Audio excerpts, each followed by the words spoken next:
今日立法院参讨通过《公民投票法》第23条修正案，推动恢复公投白大选。这参讨条文规定，讲主管机关要伫个公民投票案成立公告成立了后，3个月至6个月来举行公投。那阵这段时间内有全国性的选举的时阵呢，就要含这选举同一天举行。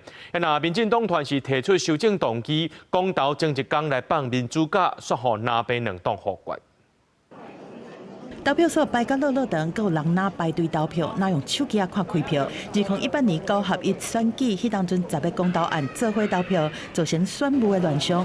立法院2019年修法，互公投和大选脱钩，固定每2年一摆。但是今年823-3N1的公投，同意票高达74%，落尾嘛是无过关。民众党团阁提公投法23条的修正案，互公投白大选阁一摆回归。公民投票法。 第23条条文修正通过。从民主进步党执政以后，把公投跟大选分开来以后，请问有哪一次的公投是顺利可以成功的？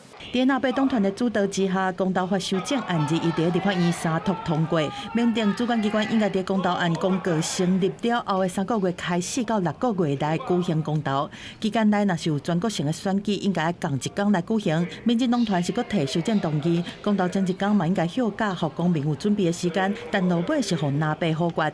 现在蓝白委员的席次比较多，硬要通过会通过，选务不堪负荷。 到时候造成的混乱，谁要负责任呢？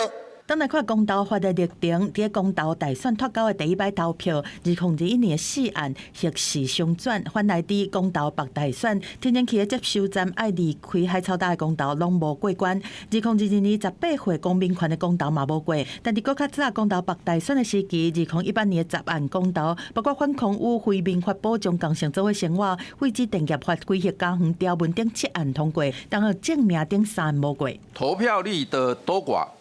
其实跟绑不绑公投其实没有绝对的关系。我们看以往的这个资料，议题的被关注度的高低，才会决定真正的投票率的高低了。对公投白大选搁一摆开放，中选会回应讲，会审慎积极来研究选务规划，依法办理选务，维持选务运作安定和顺利。相关预算的编列嘛，会照往例来办理。